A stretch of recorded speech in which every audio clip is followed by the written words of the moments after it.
Hey hi everyone, welcome back to my channel learning outcome.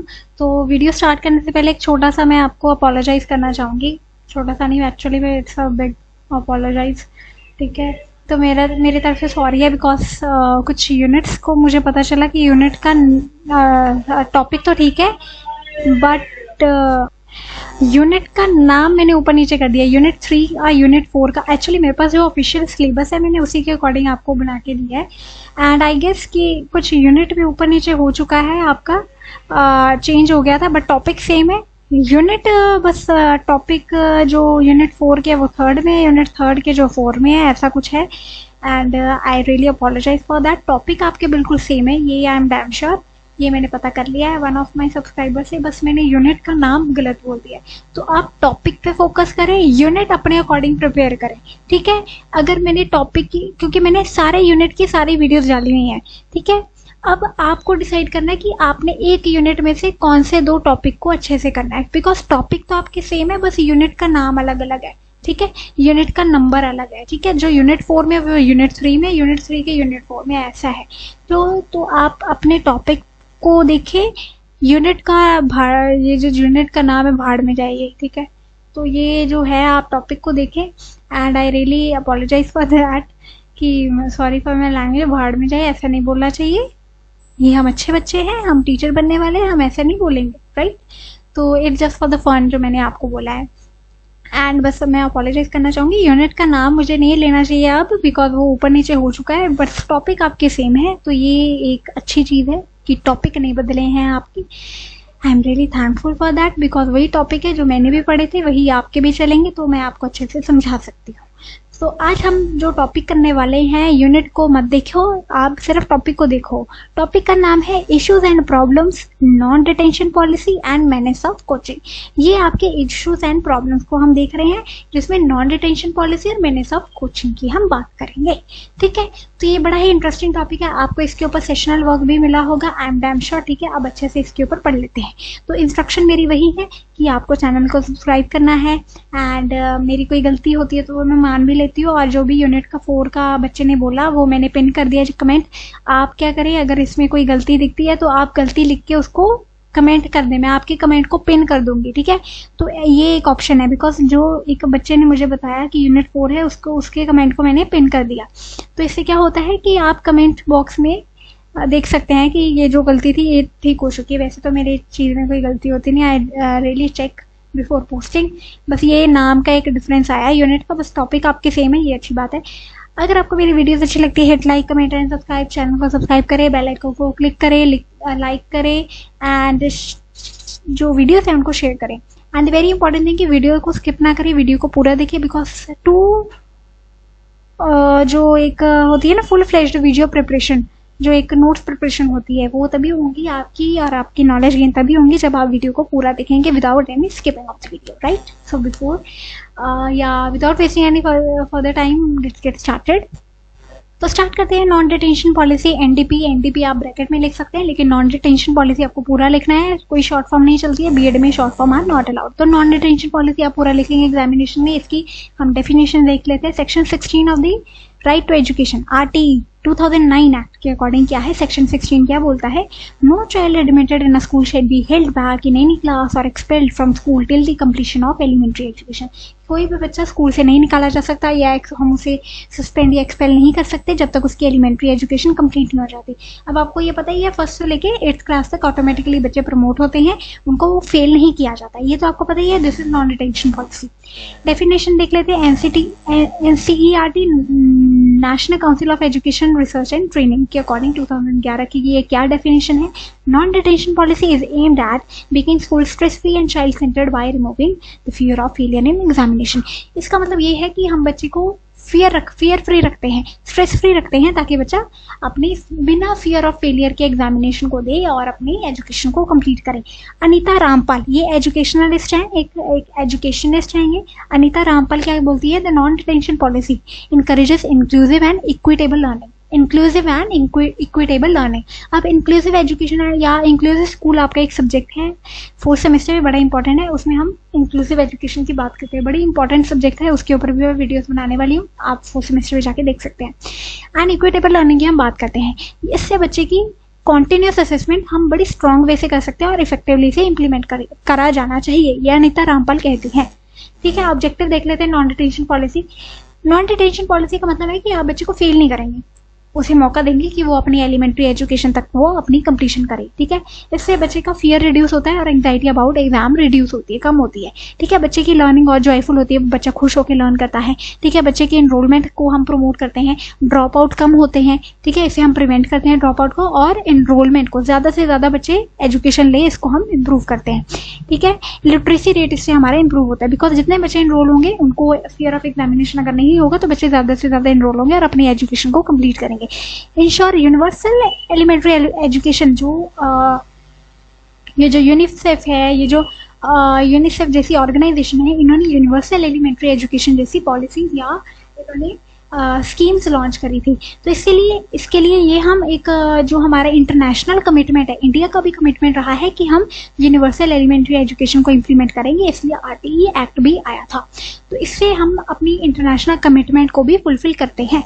ठीक है, अब problems या चैलेंजेस देख लेते हैं नॉन डिटेंशन पॉलिसी के। पहले तो लैक ऑफ मोटिवेशन है, बच्चों के बीच में और पेरेंट्स के बीच में मोटिवेशन नहीं है, इसलिए वो एकेडमिक्स को हटाते हैं। आज भी बच्चे खेती बाड़ी करते हैं, उनके लिए एजुकेशन आज के टाइम पे इतनी इंपॉर्टेंट नहीं है, उनके लिए कमाना ज़्यादा इंपॉर्टेंट है। लेकिन उनके लिए अगर आप देखें ना, क्या कहते हैं, रिच होते जाते हैं और पुअर ही रहते हैं, उनके बीच में यही है कि उनके लिए पैसे का जो माइंडसेट है, जो मनी माइंडसेट है, दैट इज़ वेरी इंपॉर्टेंट। अब जो रिच हैं वो क्या देखते हैं, अच्छा पैसे आते हैं, हम कहीं पे इन्वेस्ट करते हैं, आज वो इन्वेस्ट करते हैं, आज वो अच्छी जगह पे इन्वेस्ट करते हैं। इन्वेस्टमेंट कहाँ पे, अपने खाने पे इन्वेस्ट करते हैं। ठीक है, अपनी हेल्थ पे इन्वेस्ट करते हैं, उनको फिर वो रिटर्न भी वैसे मिलते हैं। अपनी इन्वेस्टमेंट वो अच्छी जगह करते हैं जहाँ पे उनको प्रॉफिट हो। तो लेकिन जो पुअर होते हैं वो इमीडिएट ग्रेटिफिकेशन, इमीडिएट रिवॉर्ड की तरफ भागते हैं। अगर उनको पैसा जहाँ से मिलता है वो ये नहीं देखते कि कल को ये अपॉर्चुनिटी एम्प्लॉयमेंट की रहेगी या नहीं रहेगी, एजुकेशन की वजह से और अच्छी एम्प्लॉयमेंट मिलेगी। ठीक है, ये नहीं देखते, उनको बस immediate gratification, immediate reward, immediate उनको प्लेजर चाहिए होता है, इसलिए वो काम पे लगा देते हैं बच्चों को। इसलिए lack of motivation among learners ये बनी हुई है, ये हमारे लिए सबसे बड़ा चैलेंज है। आज भी रूरल एरिया में, अर्बन एरियाज में भी ये चैलेंज हमें देखने को मिलता है। ठीक है, डिक्लाइन इन लर्निंग आउटकम, आजकल बच्चे सीखते तो हैं लेकिन उनके आउटकम कुछ नहीं होते, उनके बीच में स्किल्स ही है नहीं, वो सीखना ही नहीं चाहते। अब 5th क्लास का बच्चा अगर प्रमोट भी हो जाए लेकिन उसे पढ़ना नहीं आता, उसे लिखना नहीं आता, आप बताओ वो बच्चा क्या सही में एजुकेशन जो उसे मिल रही है, उसके ऊपर जो अपना देश इतने रिसोर्सेज इन्वेस्ट कर रहा है, क्या वो वैलिड है, क्या वो वर्दी है? बिकॉज एक बच्चा जो 5th क्लास तक पहुंच गया, उसे पढ़ना नहीं आता, उसे रीड करना नहीं आता। आप कभी पंजाब लेवल पे इन्वेस्टिगेशन करवा के देखो। ठीक है, एजुकेशन मिनिस्टर को अगर हम फोर्स करें ना कि तुम सर्वे करो जाके, आप सर्वे करें जाके, बहुत से बच्चे जो गवर्नमेंट स्कूल में पढ़ते हैं, इवन कि प्राइवेट स्कूलों में भी, प्राइवेट स्कूलों में कम बट गवर्नमेंट स्कूल्स में ज़्यादा, बच्चों को पढ़ना तक नहीं आता है। एंड दैट हैज़, और ये मैंने खुद एक्सपीरियंस करा है, बिकॉज जब मैं इंटर्नशिप लगी थी, जब मेरी 3rd सेमेस्टर में, तो एक गवर्नमेंट स्कूल हमें मिला था। तो हमारी कुछ वीक्स की गवर्नमेंट स्कूल में इंटर्नशिप होती है, प्री इंटर्नशिप उसे बोलते हैं, और फिर आपकी परमानेंट इंटर्नशिप मेरी एक प्राइवेट स्कूल में, बहुत अच्छी प्राइवेट स्कूल था वो। लेकिन जब गवर्नमेंट स्कूल में मैं गई, आई वाज शॉक्ड कि 6th क्लास के बच्चों को बेसिक इंग्लिश नहीं आती है। तो उनके बेसिक स्ट्रॉन्ग करने पे मैंने फोकस किया, और मुझे टीचर्स ने पता क्या बोला वहाँ पे, टीचर्स ने वहाँ पे मुझे ये बोला, तुम इतने एफर्ट्स मत लगाओ, तुम तो थोड़े दिनों बाद चले जाओगे, ये बच्चे फिर से वही रहेंगे, इनके ना नंबर आते हैं ना इनके नंबर आएंगे, बिकॉज गवर्नमेंट का यही रूल है कि इनको पास ही करना है, इनको फेल तो कर नहीं सकते। तो आप ये देखिए कितना बड़ा ड्रॉबैक है। एक टीचर आके मुझे कह रही है कि तुम्हें एफर्ट्स करने की जरूरत नहीं है, बिकॉज ये बच्चे पढ़ते नहीं है, इन्हें कोई शौक नहीं है, ये बस तुम्हारा टाइम पास कर रहे हैं, ये बस सीखना नहीं चाहते कुछ। ठीक है, इनके लिए एक पॉलिसी बनी है, बिकॉज ये फेल नहीं हो सकते तो ये ऐसे ही बैठे रहते हैं। तो आप सोचिए, ये रियलिटी हमारे स्कूल होगी, ये रियलिटी आपको इंटर्नशिप पे जाके हिट करेगी अगर आप गवर्नमेंट स्कूल में है, और आपके लिए इसके लिए बहुत पेशेंस चाहिए। You should be a good teacher, आपकी एनर्जी कम नहीं होनी चाहिए। और वो टीचर ने मुझे बोला, कि तुम्हें एफर्ट लगाने की जरूरत नहीं, मैंने फिर भी एफर्ट लगाए, वो 10-15 दिन, जितने दिन में वो स्कूल में मेरी इंटर्नशिप थी, प्री इंटर्नशिप, मैंने इतने एफर्ट लगाए, you can not think it. ठीक है, you can not think about it. ठीक है, आपको एफर्ट करने पड़ते हैं। शायद मेरे 1% चांस ने भी, 1% एफर्ट ने भी किसी ना किसी बच्चे के माइंडसेट को ग्रो किया होगा, बिकॉज मैंने बच्चों को डांटा भी था वहाँ पे। डांटा भी था अगर वो अच्छे नंबर नहीं लेके आते थे। मैं उनकी टेस्ट भी लेती थी रेगुलर। तो बच्चे पढ़ने तो लग गए थे, उनको नाउन मैंने समझा दिए थे कि नाउन क्या होता है, उनको बेसिक ग्रामर मैंने समझानी शुरू कर दी थी और उनको समझ में भी आने लगी थी। लेकिन जब मेरा लास्ट डे था, यू कैन नॉट थिंक, वो जो टीचर मेरे सामने खड़ी थी, वो टीचर मेरे सामने ही उस दिन भी खड़ी थी जब मेरा लास्ट डे था, और बच्चे इतने प्यार से मिलके गए, ma'am we will wait for you to come back soon, कि आप हमें मिले, कभी ना कभी मिले। मैंने उन्हें बोला कि मैं मिलूंगी, ठीक है। फिर मिलना हो नहीं पाया because you get on with your life, ठीक है, आपके पास फिर टाइम नहीं होता है। बट यही एक टीचर के लिए रिवॉर्ड होते हैं, ठीक है। तो ये जो चीज़ें हैं ये ओवरकम करनी चाहिए। और वो टीचर देख रही थी कि इस बच्चे ने बहुत एफर्ट किए हैं, ठीक है, और उसी का रिजल्ट था कि बच्चे इतने कनेक्टेड हो गए थे आपके साथ। तो टीचर की एफर्ट कभी वेस्ट नहीं जाते, वो बच्चों के लिए लाइफ लॉन्ग यादगारी रह जाती है, बच्चों के लिए मेमोरी हो जाती है और बच्चे सीखते हैं। और मुझे नहीं लगता कि कोई बच्चा सीखना नहीं चाहता, सब बच्चे सीखना चाहते हैं। एक टीचर मेहनती होना चाहिए, ठीक है। डीमोटिवेटेड टीचर, वही जो मैंने बोला ना, कुछ टीचर बड़े डीमोटिवेटेड होते हैं, आप उनके साथ आप लड़ने तो बैठोगे नहीं because they are very experience teachers. आप उनको सुनो बस, लेकिन अपना काम करो जो आपका दिल कहता है, ठीक है। रूल्स को मानो, उनको ओबे करो, लेकिन ऐसा काम करो कि आपकी वाहवाही हो जाएगा, ठीक है। तो डीमोटिवेटेड टीचर्स जो है ना, उनको मोटिवेटेड रहना चाहिए। ये एक प्रॉब्लम है कि टीचर्स भी डीमोटिवेटेड, टीचर्स भी एफर्ट नहीं करना चाहते, ठीक है। लर्निंग गैप इतने ज्यादा है कि बच्चा अगर 5th क्लास में भी आ जाए तो उसे पढ़ना नहीं आता, सोचो उसे रीड करना नहीं आता, उसके लर्निंग गैप्स कितने ज्यादा है ना, उसके बेसिक कंसेप्ट क्लियर नहीं है, उसकी वीकनेसेस इतनी ज्यादा है, लर्निंग का डिसेबिलिटी उसे हो सकती है, क्या पता। हम कैसे आइडेंटिफाई करेंगे? आप सोचो, बच्चा अगर इतनी जल्दी प्रमोट होता जाएगा, अगर उसकी कोई लर्निंग डिसेबिलिटी कल को निकल आई तो आइडेंटिफाई नहीं हो पाएगी। तो ये बड़े सारे चैलेंजेस हैं एनडीपी के। अब रियल लाइफ एग्जांपल देख लेते हैं इसके, कि एक बिहार में गवर्नमेंट स्कूल था, ठीक है, क्लास 7 का एक बच्चा था। वो बच्चा रीड ही नहीं कर पा रहा है, ठीक है, सेंटेंसेस हिंदी में भी रीड नहीं कर पा रहा है, ठीक है। उसे क्लास 3 लेवल के मैथ्स के प्रॉब्लम सॉल्व नहीं हो रहे जो 7th क्लास का बच्चा है। अब इसे किसे ब्लेम करेंगे? अब टीचर्स नॉन डिटेंशन पॉलिसी को वहां पे ब्लेम करते हैं कि वहां पे मिनिमम लर्निंग होती है, उसकी वजह से, ठीक है, डिफिकल्टी आती है बच्चे को हायर लेवल कंटेंट ग्रैब करने में। अब ये चीज बड़ी ही रियल है और आपको इसमें कैसे इम्प्रूव करना है एज अ टीचर, ये आपको सोचना पड़ेगा। ये बड़ी ज्यादा इंपॉर्टेंट सिचुएशन है जिसे हमें डील करना पड़ेगा, ठीक है। अभी गवर्नमेंट स्कूल जो है राजस्थान, दिल्ली, गुजरात में, ये इंट्रोड्यूस कर रहे हैं एग्जामिनेशन, ठीक है, ठीक है। इसके साथ रेमेडियल मेजर भी वो लेके आ रहे हैं। तो इससे क्या पता कुछ न्यू चेंजेस आ जाए, तो हमें ये देखना होगा, हमें न्यूज़ के साथ अपडेटेड रहना होगा। तो न्यूज़ भी देखते रहें आप। मतलब बहुत सारी चीज़ें हो रही है जो हमारे कल्चर में, हमारी एजुकेशन फील्ड में चेंजेस लेके आ रही हैं, ठीक है। मैनेज ऑफ कोचिंग का मतलब ये है कि कोचिंग आजकल धंधा बन गया है, ठीक है। कोचिंग भी आजकल धंधा बन चुका है, ठीक है। तो वही हम कोचिंग कल्चर की जो बात करते हैं, आप कभी जाओ, ये जो दिल्ली में जो बड़े कॉम्पिटिटिव एग्जाम्स की कोचिंग चलती है, ठीक है, तो आप वहाँ पे देखो, छोटी छोटी कमरों में कोचिंग चल रही है और इतने 100 बच्चे बैठे हुए हैं, ठीक है। तो कोचिंग आजकल धंधा बन गया हुआ है, ठीक है। प्राइवेट ट्यूशन चल रही है। अब जो स्कूल में कहते हैं कि टीचर पढ़ा रहा है, वहाँ पे सैलरी भी इतनी अच्छी मिल रही है, फिर भी वो टीचर ट्यूशन दे रहा है। गलत बात ये है कि जो टीचर स्कूल में पढ़ा रहा है वो बच्चों को क्या कहता है क्लास में जाके कि तुम मेरे साथ ट्यूशन में आके पढ़ लेना, मैं तुम्हें अच्छे से समझा दूंगी, ठीक है। तो ये बात नहीं होनी चाहिए। बच्चा अगर ट्यूशन में आके आपको ज्यादा पैसे दे रहा है तो इट मीन्स कि जो बच्चे क्लास में पढ़ रहे हैं उनको कोई फायदा ही नहीं है। तो ये तो हर दर्जे की, मैं कहती हूँ, घिनौनापन है। आपको कोचिंग देनी है, इट्स ओके, ट्यूशन दो, लेकिन क्लास में जो बच्चे हैं उनके साथ तो जस्टिफाई करो, क्लास में तो पढ़ाओ। जो बच्चों को एक्स्ट्रा एफर्ट्स चाहिए, ठीक है, उनके लिए कोचिंग ये जरूरी भी हो जाती है, ट्यूशन जरूरी भी होती है। मुझे नहीं लगता ट्यूशन गलत है, लेकिन जब आप ट्यूशन को धंधा बना लेते हैं, अपनी क्लासेस में जाके अनाउंस करते हैं कि तुम मेरे साथ ट्यूशन ज्वाइन कर लेना, मैं तुम्हें वहां पे अच्छे से समझाऊंगा, ये समझाऊंगी, that is wrong, really wrong. आपको ये पाप पता नहीं कहाँ पे जाके धुलना पड़ेगा, आपको भी नहीं पता। खैर, हम बात करते हैं जेईई, नीट और यूपीएससी जैसे एग्जामिनेशन की। यहाँ पे धंधा बन चुका है कोचिंग सेंटर, ठीक है। ये मुझे समझाने की जरूरत नहीं है, ये आपको अच्छे से पता है। वहाँ पे फैसिलिटी के नाम की 0 चीजें हैं, बस आपको पैसे लेने की मशीन समझा हुआ है। यशपाल कमेटी 1993 में कहती है कि कोचिंग इंस्टीट्यूट ने एक पैरेलल एजुकेशन सिस्टम खड़ा कर दिया हुआ है, ठीक है। हमारे एजुकेशन सिस्टम के पैरेलल एजुकेशन ही खड़ा कर दिया हुआ है, जो लीड करता है रोट मेमोराइजेशन। अब इसके बड़ी यशपाल कमेटी की कितनी तगड़ी ये डेफिनेशन है कि एजुकेशन सिस्टम के सामने अगर कोई पहला चीज है जो एक कंपटीशन है, वो आजकल कोचिंग इंस्टीट्यूट बन चुका है। राघवन कमेटी 2009 में क्या बोलती है? Growing culture of coaching institute indicates a crisis in the formal education system, credibility and capability. अभी जितने भी कोचिंग सेंटर है ये बताते हैं कि हमारे जो फॉर्मल एजुकेशन है वो इतनी कैपेबल नहीं है, तभी बच्चे कोचिंग ले रहे हैं। इतनी क्रेडिबल या इतनी कैपेबल नहीं है हमारी फॉर्मल एजुकेशन, इसलिए बच्चे कोचिंग ले रहे हैं। ये तमाचा है हमारे एजुकेशन सिस्टम के मुंह पे, कोचिंग। प्रॉब्लम क्या है कोचिंग कल्चर में? ओवरबर्डनिंग हो रही है बच्चों की, ठीक है। ओवरबर्डनिंग क्या हो रही है? बच्चे घुसी जा रहे हैं कोचिंग सेंटर में, ओवर क्राउडिंग हो रही है वहां पे, ठीक है। लॉन्ग लॉन्ग स्टडी आवर्स बच्चे कर रहे हैं, इतने इतने घंटे पढ़ते हैं। आप सोचो मेंटल प्रेशर क्या होता होगा बच्चों के ऊपर, ठीक है। बच्चों को सांस लेने तक की जगह नहीं मिल रही, वहां पे रहने बैठने की जगह नहीं मिल रही। मेंटल हेल्थ इशू आ रहे हैं, बच्चे बर्न आउट हो रहे हैं, एंग्जाइटी आ रही है बच्चों के बीच में, बच्चे सुसाइड कर रहे हैं। कोई नहीं देखता, कोटा में जाके देखो बच्चे आए दिन सुसाइड करते हैं। जेई नीट एग्जाम के मॉक टेस्ट क्लियर नहीं हो रहे, बच्चे सुसाइड कर रहे हैं, ठीक है। पेरेंट्स भी बड़े प्रेशराइज कर रहे हैं, तुम कोचिंग लो जाके, तुम स्कूल भी देखो, तुम कोचिंग भी करो। अच्छा, एक लड़की है अपूर्वा, उसका नाम बड़ा लेटेंट, जो कॉमेडी थी उसके बेसिस पे नाम आया था, अपूर्वा द रेबेल किड। उसकी एक स्टोरी है, वैसे तो I don't support such influencer, but उसकी जो स्टोरी है उसने रिवील करा दैट उसके पेरेंट्स ने उसे बड़ा प्रेशराइज करा था कि तुम जेई नीट की कोचिंग लो, ऐसा कुछ करो, ठीक है, तुम्हें आईआईटी में जाना है, तुम जेई करो, ठीक है।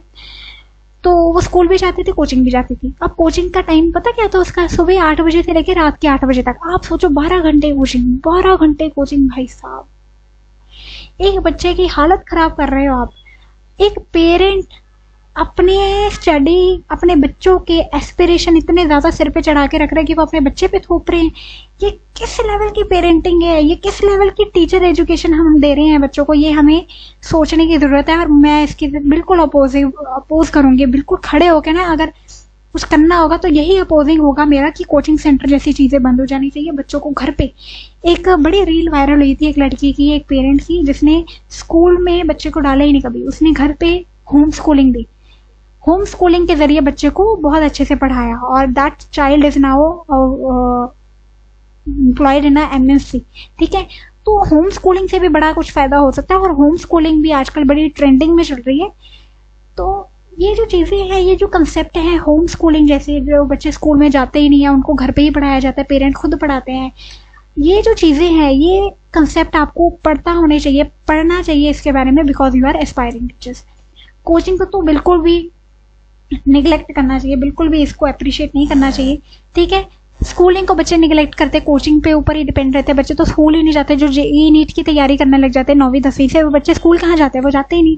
कमर्शलाइजेशन ऑफ एजुकेशन, वही मैंने बताया ना, एजुकेशन को आज का धंधा बना लिया हुआ है इन लोगों ने, ठीक है। That is commercialisation of education. यहाँ पे प्रॉफिट देखा जाता है, बच्चे को बच्चा नहीं देखा जाता, बच्चे को प्रॉफिट मशीन देखा जाता है, बच्चे को मनी मेकिंग मशीन देखा जाता है। वाइडनिंग ऑफ सोशल इनइक्वालिटी, इतनी ज्यादा सोशल इनइक्वालिटी बढ़ चुकी है कि आप देख भी नहीं सकते। जो बच्चे कमा नहीं सकते, जो बच्चे पुअर फैमिली से आते हैं, वो कोचिंग नहीं ले सकते, ठीक है। तो आजकल कोचिंग का इतना ज्यादा हुआ हो चुका है कि ये माना जाता है कि जो कोचिंग नहीं लेगा वो पढ़ ही नहीं पाएगा, वो पास ही नहीं हो पाएगा, ठीक है। रियल लाइफ एग्जांपल देखते हैं कि कोटा में, राजस्थान में हम देखते हैं कि 2.5 लाख स्टूडेंट वहां पे डेली हर साल एनरोल होते हैं ताकि वो जेईई आईआईटी नीट की तैयारी कर सके, ठीक है। हर साल 22 से ज्यादा बच्चे, 26 से ज्यादा बच्चे सुसाइड करते हैं, be it homesickness, be it stress या बीट परफॉर्मेंस प्रेशर, ठीक है। इसके तरफ से आके बच्चे सुसाइड करते हैं हर साल। 26 से भी ज्यादा हमारे जो future doctors, future engineers, future teachers, future educator बन सकते थे, जो फ्यूचर स्पोर्ट्स पर्सन बन सकते थे, फ्यूचर राइटर, फ्यूचर पोइट, वो सुसाइड करके मर चुके हैं। हर साल ये होता है और ये रिपोर्ट है, ठीक है। अब वाई इट्स मेनेस, अब ये मेनेस क्यों है? मेनेस का मतलब पता है ना आप? मेनेस का मतलब मैं आपको समझा देती हूँ। मेनेस का मतलब होता है डेंजर, जिससे खतरा हो, ठीक है। जिससे क्वालिटी फीलिंग सेटिंग, जैसे हमें डर पैदा हो, जिससे एक खतरा होता है हमारे समाज को। तो आजकल कोचिंग इंस्टीट्यूट हमारे लिए मेनेस है, हमारे लिए डेंजर है, हमारे लिए खतरा है। अब ये हमारे लिए खतरा क्यों है? बिकॉज ये सिर्फ रिजल्ट पे फोकस करता है, लर्निंग पे फोकस नहीं कर सकता, ठीक है। कोचिंग का सिर्फ एक ही एम है, रिजल्ट, लर्निंग नहीं, रिजल्ट, ठीक है। इससे बच्चे पैसिव लर्नर बन रहे हैं और डिपेंडेंट बन रहे हैं कोचिंग इंस्टीट्यूट के ऊपर, ठीक है। एजुकेशनल वैल्यूज बहुत कम हो चुकी है। एजुकेशनल वैल्यूज कैसे? टीचर की रिस्पेक्ट नहीं करते बच्चे, लर्निंग आउटकम पे फोकस नहीं करते, बच्चों के बीच में क्रिएटिविटी नहीं है और बच्चे की ग्रोथ नहीं हो पाती। ऑल एक्सपेक्ट में बच्चे की ग्रोथ देखनी चाहिए हमें, जो नहीं हो पाती, ठीक है। आप कंपैरिजन टेबल देख लेते हैं, ठीक है। कंपैरिजन टेबल की जब हम बात करते हैं तो वो क्या है? फीचर ऑब्जेक्टिव क्या है? नॉन डिटेंशन पॉलिसी, कि हम ड्रॉप आउट और स्ट्रेस को कम करें। कोचिंग कल्चर का ऑब्जेक्टिव क्या है, ताकि बच्चे को कॉम्पिटिटिव एग्जाम में क्लियर करके हेल्प करें। इशू क्या होता है, यहाँ पे बच्चे की लर्निंग अकाउंटेबिलिटी नहीं देखी जाती, बिकॉज बच्चा फेल नहीं कर सकते हम, ठीक है। यहाँ पे बच्चों की ओवरलोड होता है, उनको बर्डन होता है, कमर्शलाइजेशन ऑफ एजुकेशन बनता जा रहा है। अफेक्ट क्या है, फाउंडेशनल एजुकेशन बहुत इफेक्ट होती है बच्चे की। जब फाउंडेशन एजुकेशन का स्ट्रांग नहीं है तो बताओ हायर एजुकेशन वो कैसे करेगा, बिल्कुल ही नहीं कर पाएगा, बिल्कुल ही नहीं कर पाएगा। सेकेंडरी एजुकेशन में, हायर एजुकेशन में बच्चे कोचिंग लेना शुरू कर देते हैं। रिजल्ट क्या होता है, यहाँ पे पुअर एकेडमिक परफॉर्मेंस होता है, यहाँ पे मेंटल हेल्थ क्राइसिस और इनइक्वालिटी देखी जाती है। So with this we are done with the topic. I hope आपको समझ में आया होगा। Non detention policy and coaching as a manage, ये बड़े ही इंपॉर्टेंट टॉपिक है, ये आते ही आते हैं, आपको पता होना चाहिए। And I hope as a teacher आप बहुत अच्छे टीचर बनेंगे, बिकॉज ये चीज़ें आपको पता होनी चाहिए एंड आपको जस्टिस करनी है अपनी क्लास में। आपकी हेल्थ मैटर नहीं करती, आपका मेंटल हेल्थ मैटर नहीं करता, बस मैटर करता है तो आपके लिए स्टूडेंट और उनका रिजल्ट और उनकी हेल्थ, उनकी लर्निंग। जब आप एक टीचर हैं, स्कूल में आप एक टीचर हैं, ठीक है, बच्चे के फ्रेंड, गाइड, काउंसलर सब हैं आप, ठीक है। तो आपको अपनी रिस्पॉन्सिबिलिटी हर हालत में फुलफिल करनी है। तो इसके लिए फुलफिल कैसे करनी होगी, अपनी हेल्थ पे ध्यान दें, अपनी मेंटल हेल्थ पे ध्यान दें, घर पे आके अपने लिए टाइम निकालें, अपनी फैमिली के साथ टाइम स्पेंड करें। लेकिन जब आप स्कूल में हैं तो सिर्फ student student student, no phone, right. तो ऐसे आप जस्टिस करते हैं। And with this we are done with the topic. अगर आपको टॉपिक अच्छा लगा हो, चैनल को सब्सक्राइब करें, सब्सक्राइब करके बेल आइकन को क्लिक करें, लाइक करें, कमेंट करें एंड वीडियो को शेयर करें। And see you soon in the next video. Till then take care and all the very best.